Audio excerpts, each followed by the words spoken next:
So yun na nga guys, welcome back to MN Vlog. Ayan guys, may bago tayong recipe ngayon. Ayan, yung sayote na may sardinas na may itlog. Ayan, di ba? So binanggit ko na yan guys, no? Napakasimple lang at budget meal lang ito, no? So pwede rin ito sa mga bata talaga kasi gulay ito guys, no? So nilagyan ko na lang konting iba, no? Iniba ko lang na kaunti. Ayan.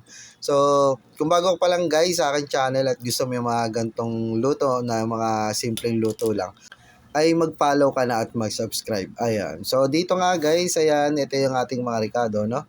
Itong sayote guys, ayan, iniwa ko na, hindi ko na pinakita no, sa inyo para hindi na tayo magtagal sa ating video. So, mga ganyan lang kakahaba guys, ayan. So, kaya-kaya nyo na to guys, no? And then, pagtapos nga niyan guys, meron nga rin tayo ditong hiniwang sibuyas at bawang. Ayan, tapos meron tayong isang latang mega sardines, meron din tayong asin, ayan, at meron tayong isang itlog, ayan. Isang itlog, pwede rin dalawa yan guys, ayan, may magic sarap, meron din tayong pamintang durog, at Knorr chicken, ayan, di ba? Knorr cubes chicken. So, ayan guys, at napakasimple lang ng no, at murang-mura. Kayang-kaya ng bulsa, no? Budget meal lang yan, pero masarap din siya, no? Lalo na ito yung mga kinakain natin ng mga sinauna. So dito nga guys, binuksan na natin yung ating kalan, ayan, at tapos ilalagay na natin dito yung paborito nating lutuan. Ayan, yung paborito nating kawali, ayan. So wala akong pambiling ng bago guys kasi medyo may kamahalan din, ano? And then painitin lang din natin yan guys, at pag mainit na yung ating kalan ay ilalagay na natin tong ating mantika. Ayan. So ayan guys, no? Kawali pala yun guys, yung sinasabi ko, sorry.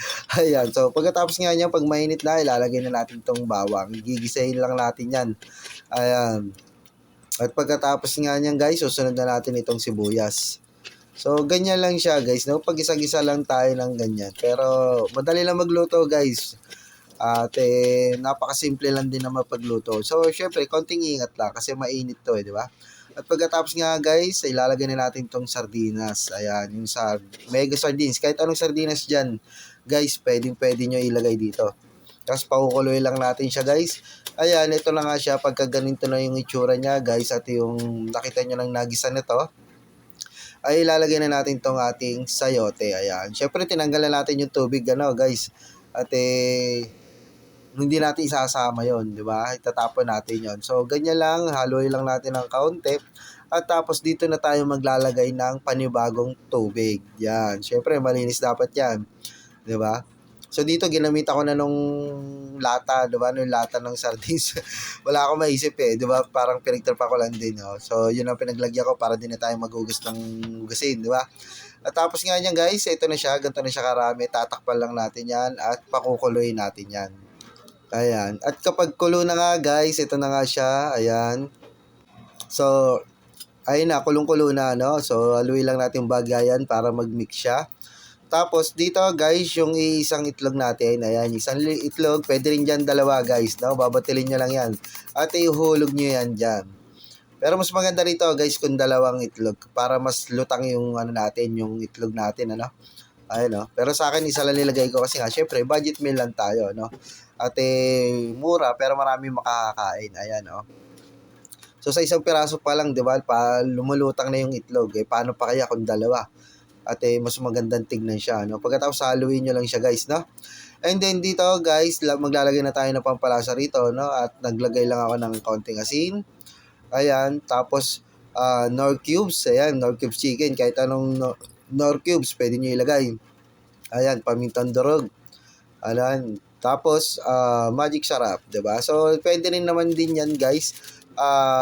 Paminta, tapos asin bechin, ganyan, tapos Knorr cubes. Pwede rin naman ganoon. Nasa panlasa naman natin 'yan. Pwede rin kayong gumamit ng patis, ayan. So depende na yan sa inyo, guys, ano? Tapos haluin lang natin 'to. Kasi pinakaluan na natin 'to, ibig sabihin malambot na rin 'tong patatas. Yung pala, sayote. Ayan, sayote pala yun, kayo napapatasan.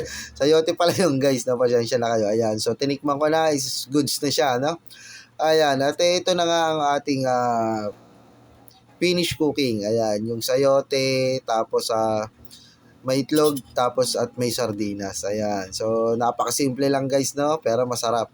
Ayan. So kung nakaabot ka dito, guys, hanggang dito ng video na ito, no? Paki-comment naman kung taga saan ka, no? Para alam natin kung saan umabot dito ang video na to.